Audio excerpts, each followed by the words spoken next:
It may be hard to imagine looking around this quay today that this was once the centre of one of Britain's most important herring ports.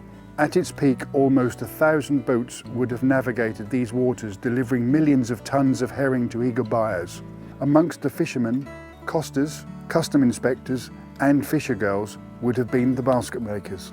They would have produced and repaired hundreds of baskets over the course of a season. One of the baskets was called the swill, unique to Great Yarmouth. My late father, Frank Philpot, was one of those basket makers, and he was, in fact, the last surviving swill maker. Some of the baskets, even though they were made over 50 years ago, can still be found at the Time and Tide Museum.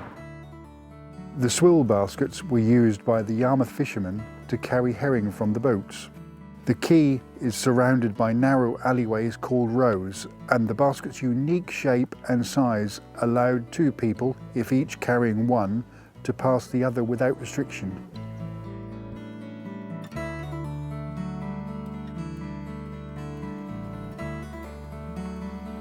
Here we have the herring swill. This is an original basket made from locally grown willow and would have held just over 300 fish.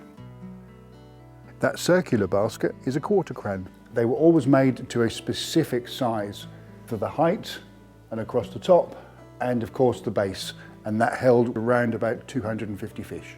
It has the official weights and measures stamp on there. It was done with an iron, and that includes the year and the crown. Well, my father, he started way back in 1951 working for Stanley Birds, the then big basket maker in Great Yarmouth.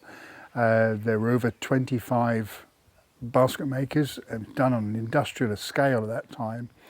And mainly he was working towards becoming one of the basket makers for the fishing industry. He actually started his career making sausage hampers, tiny little things, and he hated them, and he'd done nothing but them for 3 years.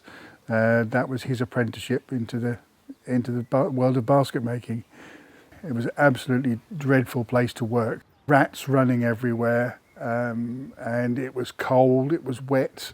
It was hard work. He'd done long hours. I remember my father very regularly going out at 5 in the morning, not getting back till about 7 in the evening, and doing that 6 days a week. All the basket makers were on piecework, so you got paid by the item. He could be making anything up to 12 baskets on a day. As the fishing industry declined, my father moved into making items for the home. The baskets could be modified if required to fit this market, and at its peak he could produce over 300 different types of basket. My father was a fantastic teacher with great patience, but he was a perfectionist. I joined him as an apprentice when I was 18 years old. The apprenticeship lasted for around about 5 years. I would begin with round work, making simple items like waste paper baskets. As your skills develop, you move on to square, rectangular and oval shapes. It's these that really test your abilities and patience. There you go, one completed basket. I see my work as being something that will be there for a lifetime, something well made with good material, and you'll never have to get another one.